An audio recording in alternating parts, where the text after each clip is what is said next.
Saya mendoakan tak ada perang saudara, kerana kita tak fikir bahawa perlu hanya kerana 6 nyawa.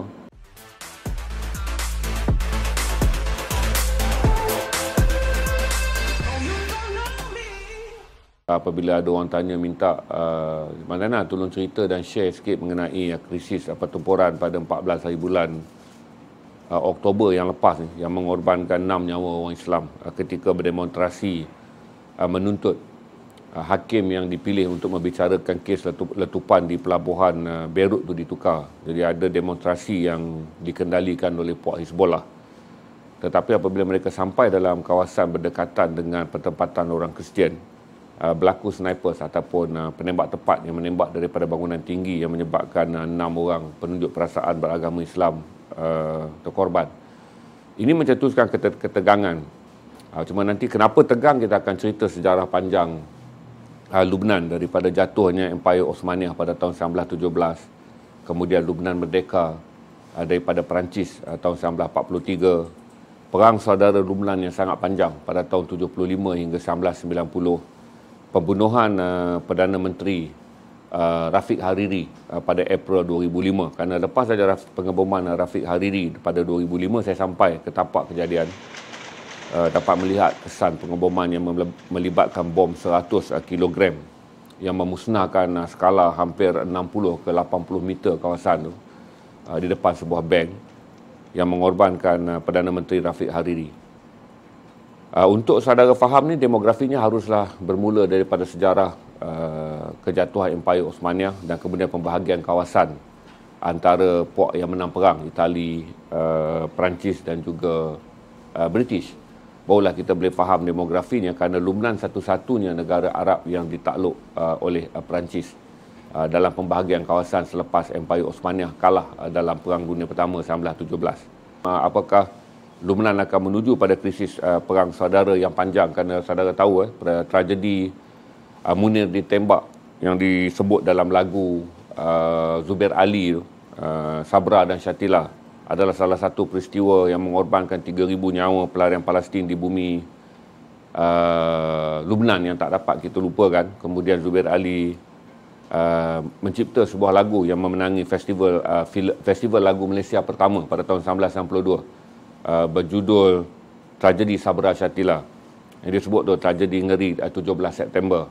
Itu adalah lirik yang saudara nyanyi, tapi mungkin saudara tak faham bahawa lagu itu digubah khas oleh Zubair Ali, arwah Ayarham Zubair Ali, bagi mengenangkan hari pembunuhan 3,000 lebih nyawa orang Islam yang disembelih dan dibunuh secara kejam oleh tentera Kristian Falangis dan juga tentera Yahudi yang pada waktu itu dipimpin oleh Ariel Sharon. Ramai orang menjenakakan apabila Ariel Sharon diserang stroke dan kemudiannya bertahun-tahun koma di hospital sebelum mati, mengatakan Perdana Menteri Israel ini menanggung dosanya kerana ketika dia menjadi ketua Angkatan Tentera Israel, beliau telah melancarkan pembunuhan yang kejam ke atas 3,000 orang Islam, daripada bayi dalam buaian hinggalah wanita dan orang tua berusia 60 tahun.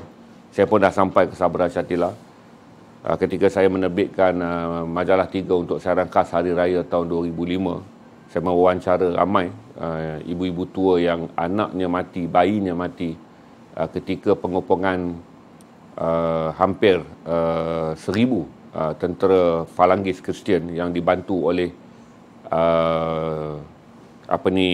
kereta kebal Israel yang menceroboh masuk dan kemudian membunuh orang Islam yang berkemah di Sabra dan Shatila.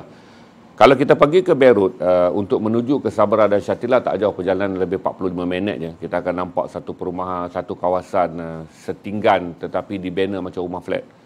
Dia walaupun setinggan, dia naik setingkat. Saya rasa 4 atau 5 tingkat dia Sabra. Di sebelahnya adalah Shatila. Yang musnah teruk adalah Shatila. Shatila hingga hari ini tiada lagi orang mendiaminya kerana dia hanyalah sebuah flat yang sekitar ada 20 rumah, tapi bom jatuh tepat di bumbung rumah tu dan dia musnah terus flat tu.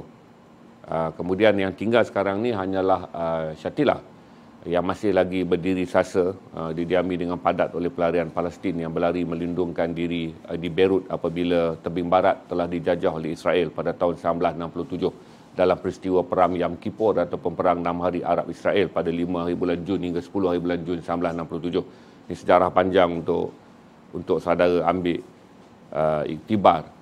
Dan dalam bahagian ini saya akan menceritakan beberapa hal yang sensitif yang saudara mesti faham, bahawa di tengah-tengah krisis antara Sunni dan Syiah, dalam apa yang dipanggil sebagai sectarian crisis ataupun krisis mazhab ni, tetapi saudara harus ingat bahawa hanya penduduk Sunni Palestin yang menjadi pelarian dan juga komando pejuang Palestin di luar bumi Palestin, yang mereka lari daripada tebing barat dan pergi ke Syria apabila kalah perang tahun 68. Mereka bergabung dengan tentera Hizbollah. Tentera Hizbollah adalah tentera Syiah Islam yang juga berperang dengan Israel kerana berebut sempadan. Kerana Lebanon ni dia sempadan dengan Israel.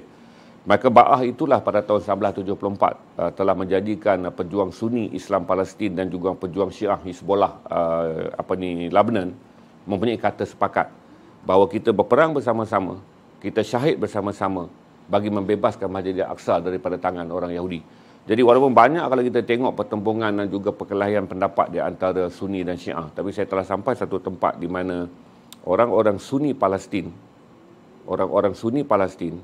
bersaudara dan berbai'ah dengan orang-orang Syiah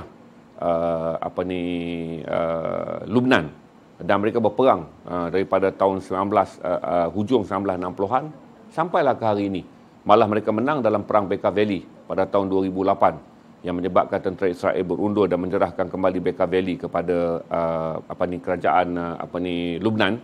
Dan di situlah wujudnya Malbat Malaysia Battalion. Kalau saudara pergi ke Kaukabar, iaitu kita daripada Beirut, kita akan naik kenderaan sekitar 2 jam, kita sampai di Kaukabar, Kaukabar, Kaukabar. Di sanalah kira-kira 800 ke 1000 orang tentera Malbat berada di sana. Dah bertukar-tukar dah, saya ingat dah hampir 14 tahun dah tentera Islam berada di sana, di mana Malbat Malaysia terkenal sebagai hospital bergerak dan satu-satunya hospital yang menjadi rujukan paling popular di kalangan masyarakat Syiah Hizbollah dan juga masyarakat Palestin pelarian. Mana kalau untuk pengetahuan saudara, kalau kita sampai saja di kawasan Syiah, apabila kita merentas Sidon dan kita nak masuk ke kawasan-kawasan yang telah pun dikuasai oleh Syiah, saudara sebut je saudara seorang Malazi ataupun seorang Malaysia, saudara akan diraihkan. Mereka tidak akan bertanya sama ada Sunni ataupun tidak. Waktu saya sampai di sana, saya disambut oleh seorang pejuang Hizbollah yang sangat terkenal, dipanggil dengan nama Wa'ad bin Khalil. Jadi Wa'ad bin Khalil ni adalah seorang yang boleh bertutur dalam bahasa Inggeris, dalam bahasa Itali. Beliau mempunyai kelulusan yang sangat tinggi dalam pendidikan di Itali.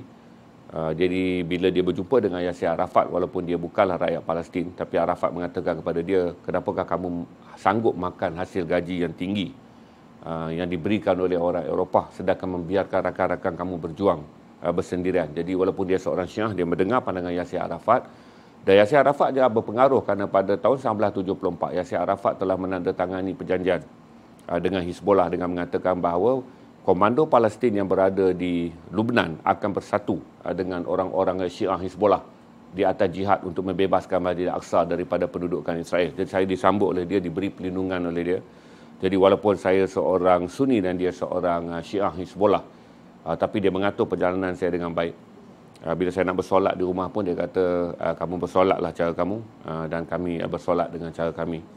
Dia bawa saya berjalan kata, dan saya pernah bagi tahu pada saudara apabila saya bagi tahu kata kami memerlukan satu gambar di garisan sempadan supaya Nozri Pak Wan Cik yang menjadi host tu dapat bergerak betul-betul di garis sempadan, di mana di belakangnya kelihatan kereta kebal dan juga bangunan-bangunan batu kawasan penembak curi tentera Israel meluncurkan senjatanya menuju ke sempadan kawasan no war zone tu.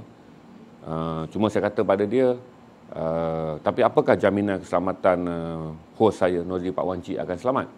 Dia kata begini, aku tukarkan dengan 3 nyawa rakanku. Jadi berarti dia kata, bila Nozri stand up tu, dia tunjuk kat saya lukis supaya Nozri faham, bila Nozri stand up berjalan, 3 rakan dia akan berjalan. Jadi dia kata, kalau sniper Israel tembak dengan apa jenis peluru pun, salah satu akan mengena 3 orang Hizbollah yang dihantar sebagai pelindung untuk memastikan Nozri Pak Wan Cik dapat mencapai cita-citanya untuk membuat stand up yang pertama wartawan Malaysia berjalan di atas garisan perang, yang di belakangnya adalah kereta kebal dan juga penembak curi Israel di sempadan Bekaa Valley. Jadi dia meninggalkan kenangan pada saya yang sangat besar. Hingga sekarang tuan-tuan, saya tak ada semangat anti Syiah. Tuan-tuan cerita apalah, I reserve my comment on Syiah. Sebab saya telah sampai di tempat orang Syiah, saya diberi perlindungan keselamatan, saya dijaga dengan baik. saya boleh bersolat dan juga boleh beribadah sepanjang berada di bawah pelindungan orang-orang Hizbullah dengan selamat. Orang Hizbullah menerima saya sebagai saudara, menyayangi delegasi Malaysia yang Sunni ini sebagai saudara, dan kami lindungi hinggalah kami selamat pulang setelah 4 atau 5 hari kami berada dalam kawasan Hizbullah. Apabila kita ada berapa orang sekarang? Apabila Empire Osmaniyah jatuh pada tahun 1917 di bawah peta lama, keseluruhan bumi Syam yang lama ni adalah Palestin, Jordan, Syria dengan Lubnan. Itu dipanggil Syam lama. Kalau merujuk Syam pada sejarah Rasulullah sallallahu alaihi wasallam, dia hanyalah satu bumi. Suriah ni, Syam ni. Tetapi apabila jatuhnya Empire Osmaniyah, dia dibelah pada 4 daerah. Dia dibelah kepada 2 daerah. Di mana wilayah yang lain, iaitu Syria, di Palestin dan juga Jordan, diambil di bawah kendalian British. Tapi oleh kerana dalam perang mengalahkan Empire Osmaniyah, Perancis juga adalah berjasa, maka Perancis mengambil alih Lubnan, menjadikan Lubnan satu-satu negara yang menjadi negara kolonial di bawah pemerintahan Perancis. Ini pattern dia kenapa kalau saudara pergi ke Lubnan sekarang, bahasa keduanya adalah bahasa Perancis. Saudara akan jumpa ramai wajah-wajah yang mempunyai mix France, dan juga saudara ramai wanita-wanita berambut blond.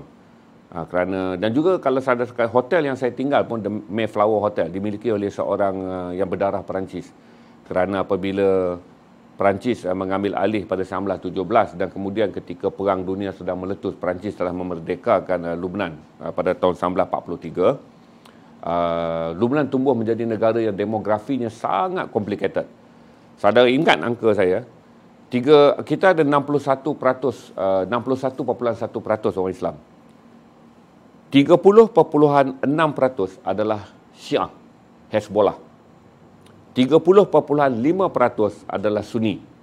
Berarti campur dua-dua mazhab ni, dia dikira di bawah satu agama lah, iaitu 61%. Manakala 33.7% adalah masyarakat Kristian. Kristian dia ada satu mazhab je, mereka adalah Kristian Katolik. Manakala baki lagi sekitar 5-6% tu, dia adalah suku-suku yang lain. Bagaimanapun demografinya berpecah 3 kerana orang Sunni dan Syiah berpecah dalam 2 puak yang berbeza. Puak Sunni yang dipimpin oleh keluarga Hariri ni, yang terkenal ni, Rafiq Hariri, Saad Hariri ni, dia Hariri legasi ni. Mereka menguasai daripada Beirut bawa ke utara sampai ke Tripoli. Manakala apabila saudara sampai ke selatan, mereka berbahasa Lebanese juga. Tetapi mereka adalah Syiah Hizbullah. Syiah Hizbullah. Jadi dia penduduk dia tak ramai, 5.5 juta. Jadi bila pecah saja dalam kategori itu, Syiah ada 1 juta lebih, Muslim ada 1 juta lebih, Kristian ada 1 juta lebih. Bangsa-bangsa yang lain tu mewakili sekitar 500,000 je. Jadi apabila berlaku perang saudara, apabila merdeka pada tahun 1943, dia telah menimbulkan complicated bagaimana sebuah kerajaan nak dibentuk. Kerana kerajaan ini terbelah kepada 3. Walaupun disebut Islam dan Kristian, tetapi terbelah 3. Kerana puak Syiah yang tinggal di bahagian selatan mahukan sebuah negara wilayah otonomi di bahagian selatan. Orang Kristian pula mengatakan bahawa mereka mahu sebuah negara Kristian. Manakala orang Islam daripada puak Sunni juga mahukan sebuah negara Islam kerana warisannya daripada Empire Osmaniyah dan juga daripada zaman persebutan Syam. Orang Kristian adalah minoriti. Tapi apabila Perancis ambil negara tu dan membentuk sebuah negara jajahan dia, maka dia telah memecahkan populasi majoriti Muslim. Di mana orang Muslim 30.5% adalah Sunni, 30.6% adalah Syiah dan 33.7% adalah orang Kristian. Ini telah mencetuskan ketegangan. Walaupun mereka berjaya membentuk kerajaan, negaranya dipanggil sebagai Swiss Asia Barat. Sangat cantik. Kalau saudara pergi sekarang, berbeza dengan negara-negara Arab yang lain. Beirut ataupun Lubnan adalah sebuah negara yang cantik kerana dia menghadap Laut Mediterranean. Ombak dia datang pukul batu, kalau saudara tengok menarik tak menarik, saya boleh cerita, Google je lah nanti. Dia panggil fishing a summer time in Beirut, memancing pada musim panas di Beirut. Orang menggunakan rod yang panjang memancing, mereka hanya pakai seluar pendek, panas matahari, dia pancing anak-anak ikan dengan menggunakan rod yang panjang 20 kaki, dia pancing ke belakang, pergi ke jambatan, anak dia ambil, sebab ikan adalah makanan yang sangat mahal. Oleh kerana dia dibangunkan di bawah tradisi Perancis, bandarnya kelihatan seperti Swiss. Saya fikir kalau dia sebuah negara yang aman, dia ada tempat percutian yang paling menarik. Saudara tak perlu pergi ke Tel Aviv, Israel. Lebih cantik Lebanon. Tetapi pada tahun 1975 telah berlaku perang saudara.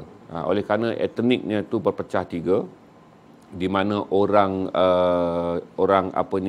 Hizbollah di bahagian selatan membina otonomi. Dia kata kami menjadi sebahagian daripada Lebanon, tapi kami mau memerintah sendiri. Jadi mereka memerintah sendiri. Jadi keadaan tak stabil kerana tiga demografi penduduk sebangsa tetapi berlainan agama dan mazhab. Bagi orang Kristian, dia menganggap Islam, Syiah ataupun Sunni berbeza. Bagi orang Islam pula, dia menganggap Syiah ataupun Sunni dan Kristian berbeza. Demografi inilah yang kemudiannya menyebabkan perang saudara telah berlaku di Lebanon, memusnahkan Lebanon yang dianggap sebagai Swiss of the Middle East. Sebuah negara yang menjadi hub kewangan Asia Barat yang sangat besar pada tahun 60-an sampai pertengahan tahun 70-an. Jadi perang saudara ni kalau saudara pergi kan, saudara akan lihat bahawa walaupun mereka hanya membangun dan terbantut pembangunan mereka hingga tahun 1975, tetapi bangunan-bangunan dan juga kemewahan yang ditinggalkan oleh sejarah hebatnya Lebanon sebagai sebuah bandar, sebagai sebuah negara hub ekonomi, hub pinjaman, hub finance saya panggil, pada tahun 60-an dan 70-an sangat mewah. Bila berlaku perang saudara, orang Kristian telah dipimpin oleh General Michael Aoun. Dia seorang pemimpin Kristian yang sangat hebat. General Michael Aoun, dia hidup sampai sekarang. Manakala orang-orang Islam daripada puak Syiah dipimpin oleh legasi Nasrallah, sekarang Hassan Nasrallah. Manakala puak Sunni bertukar-tukar daripada keluarga Rafiq Hariri, kemudian pergi kepada anaknya Sa'ad Hariri, pergi pada Fuad Sinora, dan kemudian Najib Makati yang ada sekarang. Bila berlaku perang saudara yang panjang pada tahun 75 dan 90, 15 tahun perang tu, orang-orang Kristian Lebanon telah memohon pertolongan Israel. Oleh kerana Kristian Lebanon ni dia perang dua penjuru, dipanggil tentera Falangis. Siapa yang duk tengok berita tahun-tahun 80 akan tahu. Telah dibunuh oleh tentera Falangis. Pada waktu tu perkataan yang digunakan oleh RTM tidak menyebutnya tentera Kristian. Kerana bimbang perkataan Kristian itu sensitif dengan orang Malaysia, maka kita memakai perkataan Falangis daripada kata Arab falang. Falang kan orang Kristian dia falang, jadi dia panggil Falangis, penyokong palang. Bila berlaku peperangan tiga penjuru, hinggalah pada tahun 1960, United Nations, Pertubuhan Bangsa Bersatu, Amerika masuk campur. Tapi pada tahun 1982 telah berlaku satu tragedi yang luar biasa di mana Michael Aoun yang memimpin, dia seorang jenderal tentera Kristian, dia telah memohon pertolongan daripada kerajaan Israel, di mana pada waktu itu Parlimen Angkatan Tentera Israel IDF, Israel Defense Force adalah Ariel Sharon. Ariel Sharon kata okey, Ariel Sharon pada waktu itu mempunyai kepentingan untuk memusnahkan Hizbollah dan Palestin kerana Hizbollah dan Palestin pada tahun 74 telah berbaiat, di mana Yasser Arafat dan pemimpin Hizbollah telah berbaiat. Walaupun kita berbeza mazhab, kami pelarian Palestin ini adalah orang Sunni dan kamu adalah orang Syiah. Tapi kita berdua memahami bahawa Masjid Suci, Masjid Al-Aqsa dan juga Baitul Maqdis adalah milik kita. Maka mereka berbaiat. Jadi dia punya sentimen perbezaan di antara pelarian Palestin tu, 200-300 ribu pelarian Palestin yang berlindung di sana dan kemudian menjadi komando bersenjata tu, dengan orang Syiah, dia kuranglah berbalah. Tetapi Syiah Muslim berketurunan Lebanese dengan Sunni Muslim berketurunan Lebanese masih bermusuh. Jadi berlaku perang tiga penjuru. Last sekali Kristian dia rasa dia nak menang, tentera Falangis telah memohon pertolongan General Ariel Sharon. Ariel Sharon ada dua kepentingan. Aku masuk je bawa tentera Yahudi ke atas bumi Lebanon, aku boleh bunuh semua komando Palestin. Jadi kurang tekanan untuk aku. Dan aku harus bunuh semua orang Hizbollah Syiah kerana mereka telah berbaiat dengan orang Palestin untuk mengambil Masjid Al-Aqsa. Jadi dia pun tolonglah masyarakat Kristian Falangis, maka dia bunuh 3,000 orang Islam dalam tragedi Sabra dan Shatila. Sangat sedih, di mana kanak-kanak disembelih, wanita ditembak, bayi ditembak kerana dia kepung bangunan yang saya pergi tu. Maaflah saya tak dapat nak sediakan gambar. Nozi Pak Wan Cik hantar dekat saya 60 kopi gambar tu. Satu adalah waktu tu saya tak mahu nak share gambar kerana waktu tu Nozi belum bertudung, jadi saya tak tahu macam mana nak share. Tak sesuai lah, itu gambar lama, dia belum bertudung, sekarang dia bertudung. Jadi dia kepung saja kawasan tu, orang Islam berada dalam rumah. Masalahnya bekalan air tu semua ada di luar. Telaga yang digali itu pada tahun 1982 ada di luar rumah. Orang Israel dan juga orang Kristian, orang Israel dan juga orang Kristian Lebanon kepung keliling dia. Maka mereka letak sniper. Pada waktu itu, bila air tak boleh ambil, orang-orang Islam Palestin yang menjadi pelarian ni berharap dengan kanak-kanak keluar ambil air, tentera Yahudi tak tembak. Maka tentera Yahudi pandai, tuan-tuan. Hari pertama dia biar budak-budak keluar ambil air. Hari kedua dia biar. Petang pada hari kedua, yang dia kata tragedi ngeri 17 September tu. Petang yang kedua tu lah, bila kanak-kanak dah mula banyak, wanita ketua dah mula banyak keluar ambil air, mereka telah melancarkan serangan bersenjata. Dan kemudian dia serbu masuk, mana yang cedera disembelih, mana yang berdepan ditembak. Itu yang mati 3,200 lebih. Dan kalau saudara pergi ke Sabra Shatila, di sebelah flat, saya kata flat buruk tu, saudara akan dapat kubur masa. Di situlah 3,200 orang syahid Islam yang dibunuh oleh orang-orang Yahudi yang bekerjasama dengan tentera Falangis Lebanon membunuh orang Islam. Habis bab tu. Sejak itu, apabila Amerika mengatakan bahawa perlu ada seorang yang berpengaruh untuk mentadbir seluruh Lebanon.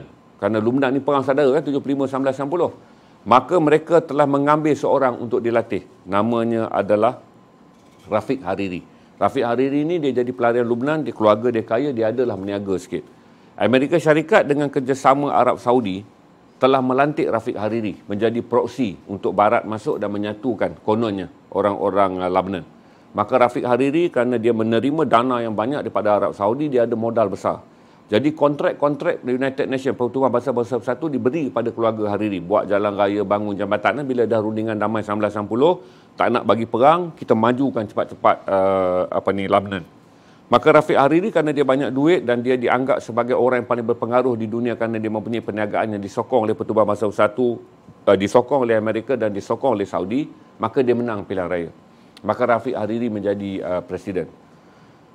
Pada tahun 2005, Rafiq Hariri masih lagi Perdana Menteri, timbul kontroversi. Kerana macam mana tuan-tuan? Kerana bumi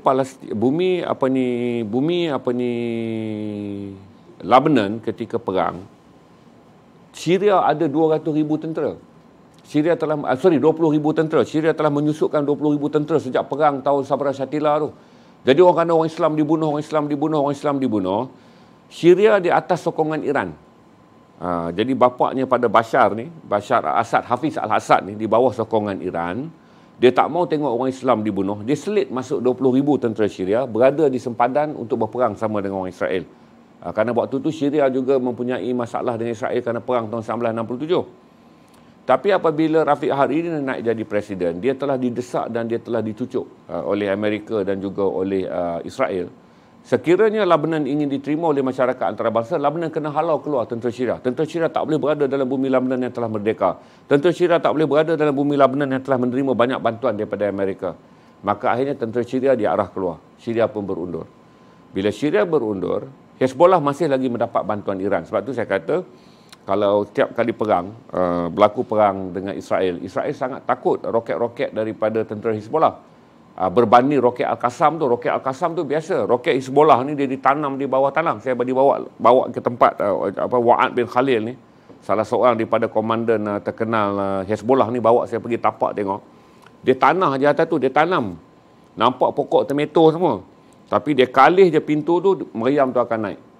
Dia akan ada satu row tu lebih kurang 60 peluru pandu. Dia tembak pum peluru pandu masuk ke dalam sempadan Israel. Kemudian benda tu diangkat roda, dipindahkan. Letak lagi, ditutup lagi dengan. Jadi dalam kebun-kebun sayur tomato mereka tu, mereka punya banyak pelancar-pelancar roket yang sangat berkualiti tinggi.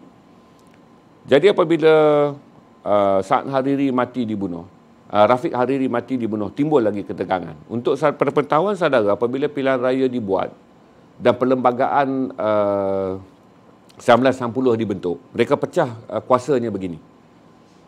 Orang Kristian menjadi presiden. Tapi presiden lah. Itu yang jadi Michael Aoun. Sampai sekarang Michael Aoun presiden. Jadi daripada perjanjian damai 1960 hinggalah sekarang 2021.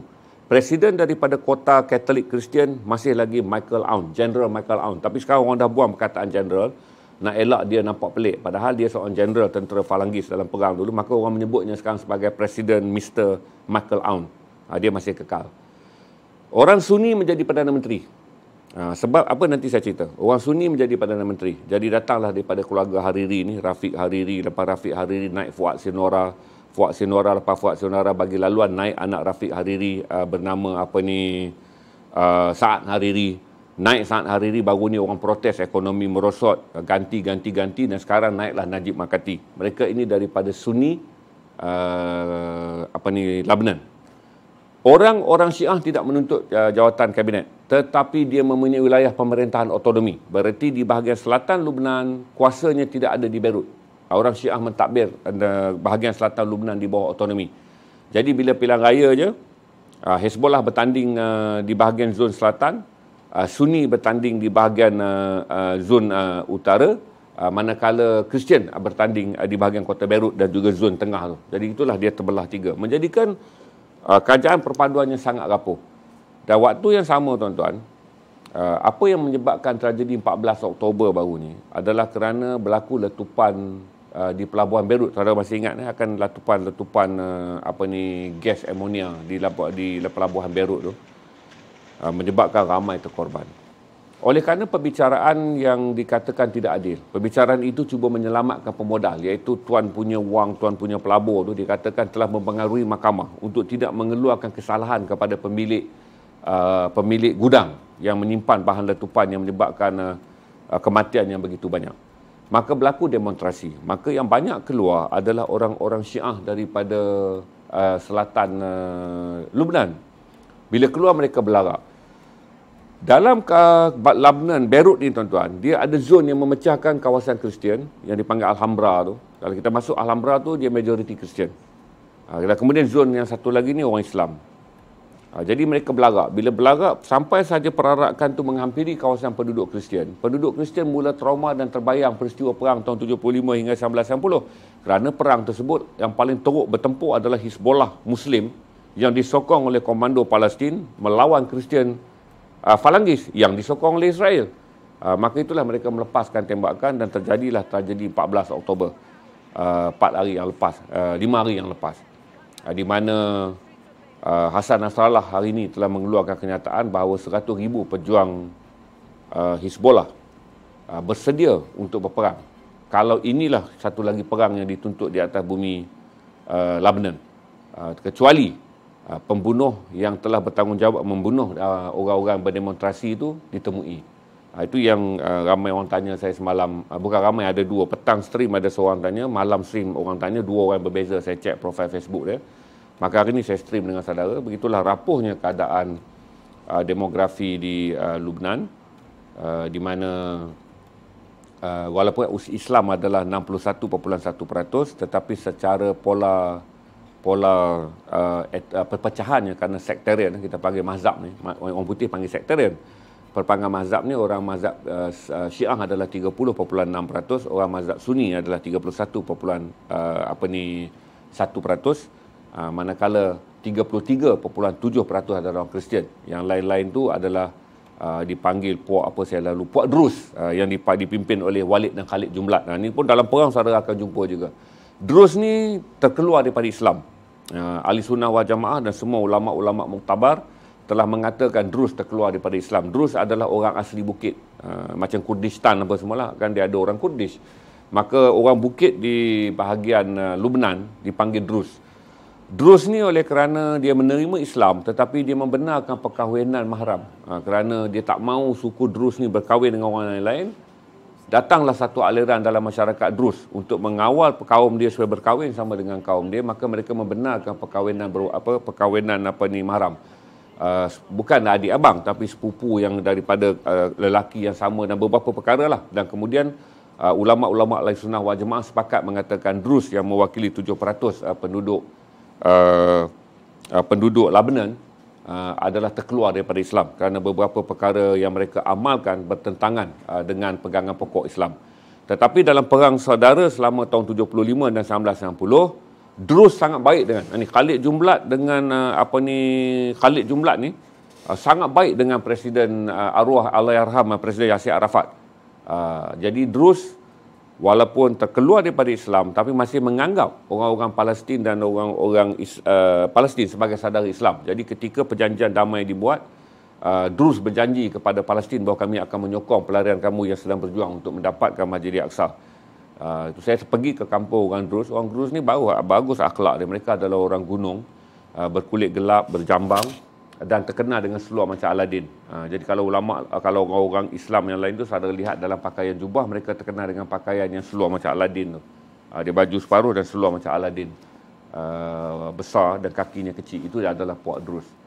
Itu dah saya kongsi dengan saudara untuk saudara faham demografi.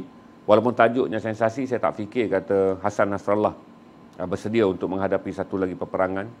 Kerana Hassan Nasrallah tidaklah lagi Syiah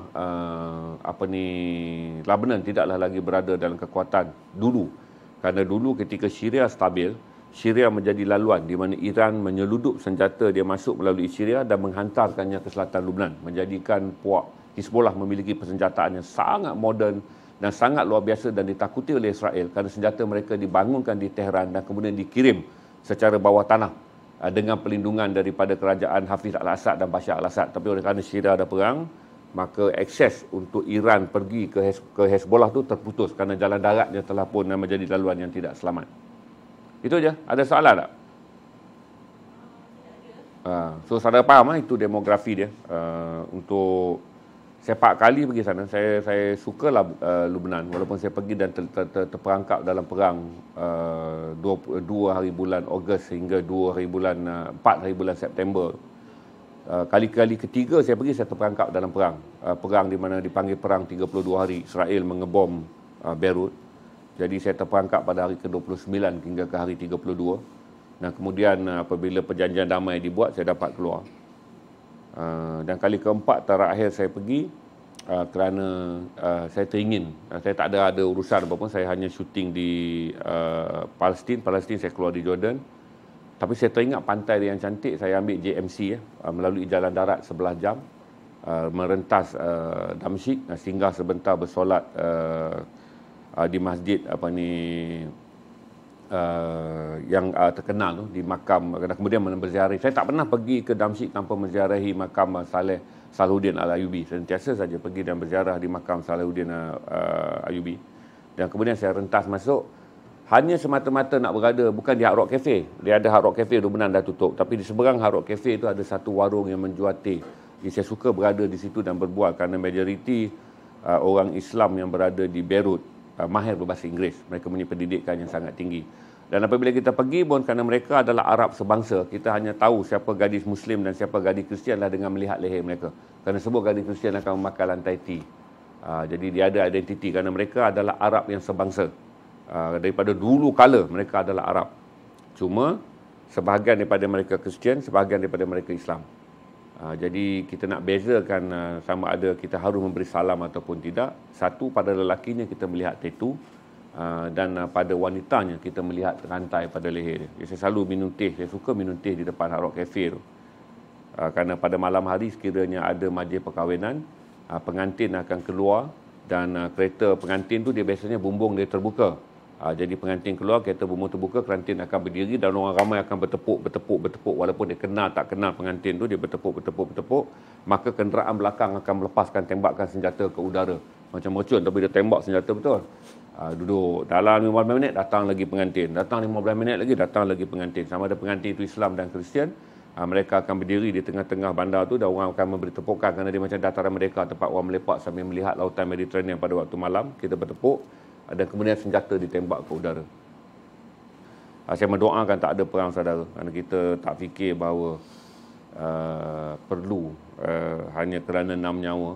Saya fikir biarlah undang-undang menyelesaikannya. Dan saya tahu kata Hassan Nasrallah adalah seorang pemimpin Syiah yang sangat berjiwa besar. Katanya saya memang seorang pengagum Hassan Nasrallah. Tak kiralah orang nak kata apa kat saya.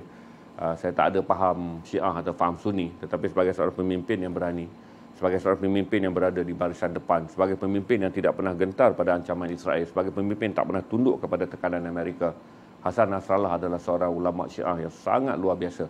Berpindiran sederhana dari segi halakahnya, iaitu pemikiran sederhana dari segi fikrahnya terhadap Sunni, tetapi punya pemikiran yang sangat luar biasa dalam menentang Amerika dan dalam menentang Yahudi. Itu menjadikan Hizbullah bertahan sebagai tentera yang paling ditakuti oleh Yahudi. Berbanding tentera Islam Syria, berbanding dengan tentera Jordan yang disokong, berbanding dengan tentera Mesir yang mereka perangi pada tahun 67. Tetapi Yahudi paling takut adalah dengan Hizbullah, kerana Hizbullah memerangi mereka hingga hari ini. Ekonomi merosot teruk, sebab tu bila berlaku pengoboman, bila dilantik 1990 Rafiq Hariri sebagai Perdana Menteri, bila dia lepas saja krisis perang tu, mereka lantik Rafiq Hariri untuk menyatukan semua pihak sampai tahun 2005. Kemudian 2005 Rafiq Hariri dibom, dia diganti oleh Fuad Sinora. Fuad Sinora pegang tahun 2009, mereka gantikan pula dengan anak Rafiq Hariri, iaitu Sa'ad Hariri. Ekonomi dia okey, tapi corruption sangat tinggi. Dan negara dia tidaklah semiskin Afghanistan. Kaya, negara mewah, tuan-tuan. Yang paling seronok adalah siapa yang main Volkswagen kombi je. Angkut temikai je, tuan-tuan. Volkswagen kombi, angkut anak ayam. Dia negara di mana waktu ekonomi dia berkembang, kan saya katakan dia kaya tahun 60-an sampai tahun 75. Dia kaya kan, sebelum perang saudara. Zaman tu Volkswagen tengah top. Berpuluh ribu Volkswagen dalam bumi Lebanon. Jadi dia nampak sikit macam saudara pergi Cuba lah. Kereta-kereta lama Amerika banyak. Jadi kalau pergi sana buat Volkswagen, kalau setakat Volkswagen kombi, saya Volkswagen yang Beetle tu tak banyak. Tapi kombi tu bersepah, tuan-tuan, dia buat angkut timun je. Buat angkut temikai, buat angkut anak ayam. Ekonomi ni adalah ekonomi yang ditaja dan juga disara oleh rakan sekutunya, kerana bila keluarga Hariri naik apa semua, Lebanon berjaya menjarakkan dirinya daripada zon Asia Barat kerana dia identitinya tidak jelas. Dia nak kata dia negara Islam ke apa, identitinya tak jelas, maka dia meletakkan dirinya sebagai sekutu Barat. Jadi dia rapat dengan Amerika, dia rapat dengan Persatuan Eropah, dan satu-satu negara Arab yang dia baik adalah negara Arab yang juga mempunyai polisi pro-Amerika dan pro-Barat, iaitu Saudi. Jadi dia menerima sokongan ekonomi yang okey. Cuma bila COVID datang, keadaan ekonomi dia merudum teruk dan rakyat dia marah, maka Sa'ad Hariri telah meletak jawatan. Ini yang naik Najib Makati. Secara ekonominya, kalau saudara bercuti, dia jauh lebih murah daripada Dubai, dia jauh lebih murah daripada Doha. Dia sebuah negara Asia Barat yang percutiannya kosnya sangat rendah. Dan dia masih selamat. Maksudnya walaupun sekarang berlaku krisis tu kan, kalau saudara nak pergi ke Alhambra tu, Alhambra dia ada dua. Satu Alhambra di Spain yang saya sebut ni adalah Alhambra di Lebanon, untuk melawat tapak-tapak yang lama, hotel-hotel murah banyak. Saya tidur hotel tu, saya rasa masa tu baru $40, $50. Murah, saudara, murah, dan saya rasa sama musim panas. Berarti pada Jun hingga September adalah bulan yang terbaik untuk saudara bercuti kerana menikmati musim panas yang luar biasa dan berdepan dengan lautan Mediterranean. Sama ada saudara nak umrah dulu, saya sarankan saudara umrah dulu, dan lepas umrah aja, daripada saudara hanya asyik ke Istanbul, Iskandar, saudara buat perjalanan, jangan buat perjalanan dengan tourist agency. Kalau saudara orang yang challenger, saudara seorang yang backpacker, habis saja umrah tu, fly je daripada Saudi turun ke Beirut. Daripada Beirut backpack je. Jangan pergi ramai-ramai.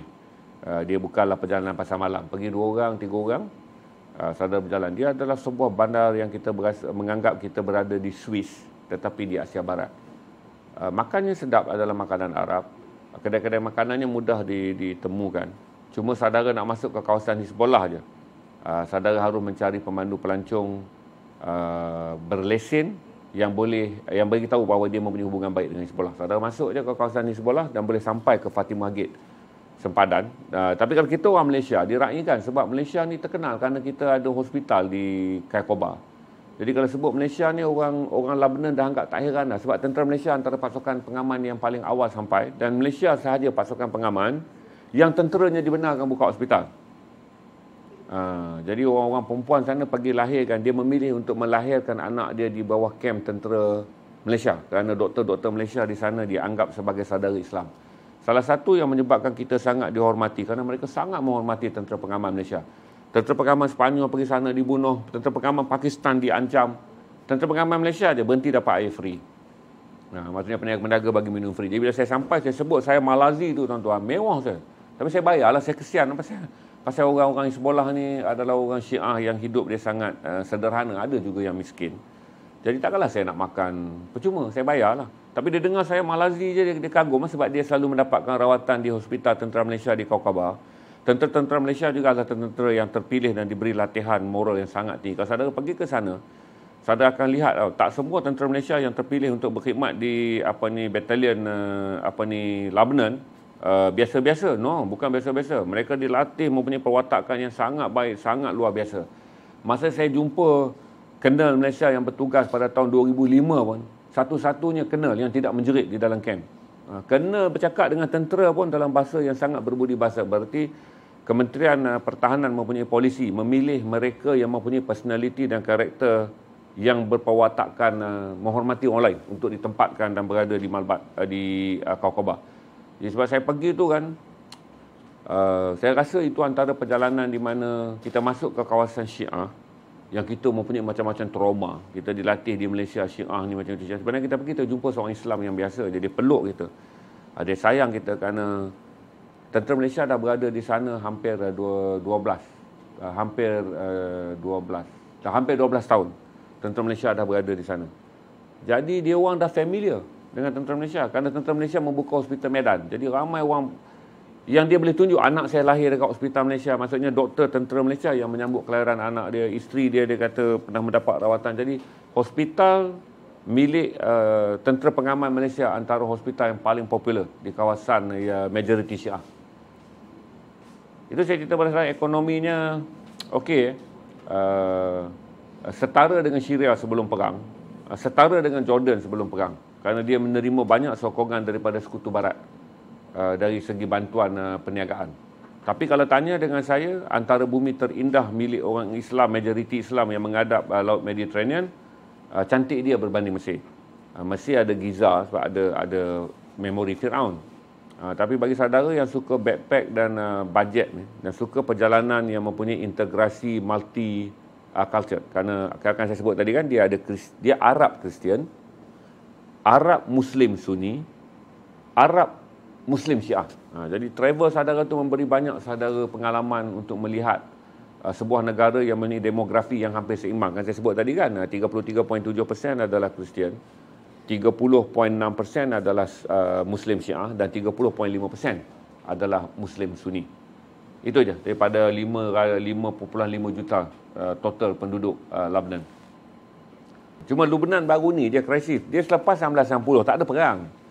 1990 tak ada perang sesama orang Islam dengan orang Kristian. Mereka telah membentuk kerajaan perpaduan yang solid. Cuma perang yang saya kata 2008 saya terperangkap tu, Israel pergi serang Hizbollah. Kerana Hizbollah ni terlampau kuat, memiliki banyak senjata. Dia takut Hizbollah menyerang Masjid Al-Aqsa. Dia pergi bom Hizbollah. Bila dia bom Hizbollah, bantuan makanan telah sampai daripada laluan daripada Syria. Bantuan makanan sampai berkumpul di Beirut. Jadi saya ni pergi mengikut jalan laluan darat nak merakamkan misi bantuan makanan ni, walaupun misi Malaysia hanya tersangkut, misi Malaysia tak boleh masuk. Sangkut di sebuah bandar bernama Hom di sempadan Syria tu. Saya bagi hari saya masuk, walaupun bombing saya masuk. Jadi dia bomnya Lebanon tu, dia bom Beirut kerana dia nak bunuh semua misi kemanusiaan daripada memberi makan kepada orang Hizbollah yang terancam perang. Kerana dia nak Hizbollah ni selain daripada mati, kena bom dia juga mati tak makan. Sebab dia target nak serang sebulan. Tapi misi kemanusiaan masuk. Dan misi kemanusiaan ni pula telah membuat penyamaran. Kereta tu sampai je dekat Syria, mereka pasang kain tarpan yang United Nations, walaupun bukan lori United Nations. Jadi sejak tu Israel dah tahu kata bendera dan juga lambang United Nations telah pun dijadikan trik ataupun penyamaran, camouflage. Jadi semua misi kemana United Nations dia bom. Itu menyebabkan saya jumpa dengan Datuk Dr. Jamilah tu, yang sekarang adalah penasihat Perdana Menteri, penasihat kesihatan Perdana Menteri tu. Dr. Jamilah waktu tu dia dengan Mesir, dia buka sebuah klinik rawatan jiwa untuk kanak-kanak dan remaja yang tertekan kerana menjadi terlibat perang. Waktu tu perang, pelarian Lebanon lari masuk ke Syria. Syria belum perang tuan-tuan. Syria aman sejahtera 2006. Sebab Arab Spring adalah 2012. Jadi dia buka, saya jumpa dia, tapi saya pilih untuk masuk. Jadi saya masuklah. Kalau saudara kalau pergi, selamat, tak ada masalah. Saudara terbang besok kalau saudara nak buat umrah. saudara muda dan saudara tak nak lagi cuti-cuti ambil gambar ala-ala pelancongan. Sebab dia pelancong dan pengembara dua watak yang berbeza. Kalau saudara nak pilih jadi pengembara, saya cadangkan ambil je flight daripada Jeddah, turun di Beirut. Saya fikir duit Malaysia mungkin dalam 300 lebih je. Pasal dekat kan, flight tu dekat. Jadi saudara fly je pergi dan saudara habiskan masa di Beirut. Di mana melihat satu bangsa, dua agama, tiga mazhab. Maksud saya Kristian, Muslim Sunni dan Muslim Syiah. Dan waktu tu dia akan boleh brainwash saudara punya mentaliti terhadap Syiah. Bila saudara pergi je ke zon bahagian selatan Lebanon, saya katakan kita jumpa orang-orang Syiah ni, saudara akan rasa minda saudara terbuka sikit daripada memuakkan Syiah macam tu, Syiah macam ni. Kerana mereka sangat baik. Mereka tahu bahawa aliran kita berbeza. Tapi Hasan Nasrallah telah mengajar. Syiah Hizbullah diajar dalam tertib yang sangat baik oleh Hasan Nasrallah dengan mengatakan bahawa kita berjuang demi agama kerana prinsip kita adalah ingin memerdekakan Masjid Al-Aqsa yang pernah dibebaskan oleh Salahuddin Al-Ayyubi. Maka semua orang Islam yang bersama dengan kita untuk memerdekakan Masjid Al-Aqsa adalah saudara kita. Sebab tu Hasan Nasrallah tak bergaduh dengan dunia Islam. Dia tak bergaduh dengan orang pasal mazhab ni. Dia sentiasa menyeru sokongan masyarakat Islam untuk menyokong Hizbullah kerana matlamat Hizbullah bukanlah saja untuk menyelamatkan masyarakat Islam Hizbullah di selatan Lebanon, tetapi perjuangan besar Hizbullah adalah memerdekakan Masjid Al-Aqsa. Sebab tu Hasan Nasrallah, baju-baju t-shirt dah dipakai di seluruh dunia oleh orang Islam mazhab apa pun. Waktu saya pergi ke Syria, waktu tengah perang hebat tu, orang-orang Syria pakai baju Hasan Nasrallah walaupun mereka adalah orang Sunni. Ribu print baju Hasan Nasrallah tu. Saya beli berkoyan bawa balik ke NTV7. Bedak pada kawan-kawan saya. Akan balik ke TV3 bagi pada kawan-kawan saya kerana begitu proud waktu tu memakai foto Hasan Nasrallah. Kerana dia dianggap satu-satu orang yang pada waktu tu walaupun diungkit untuk dengan B-bomb, Amerika ungkit, Amerika akan ugut. Dia kata datang, kami akan mati kerana Allah. Tu saya tanya saya, siapakah pahlawan perang moden Islam yang terhebat pada abad yang ke-21? Beliau adalah Hasan Nasrallah. Tak adalah orang yang boleh lawan dengan Hasan Nasrallah dari segi keberanian dia, walaupun keterhadaan senjata dia. Tapi pegang dia, takwa dia, maunya dia nak memerdekakan Masjid Al-Aqsa tu, tidak ada orang yang setara dengannya. Semangatnya tu sama dengan Salahuddin, cuma kekuatannya aja yang kurang.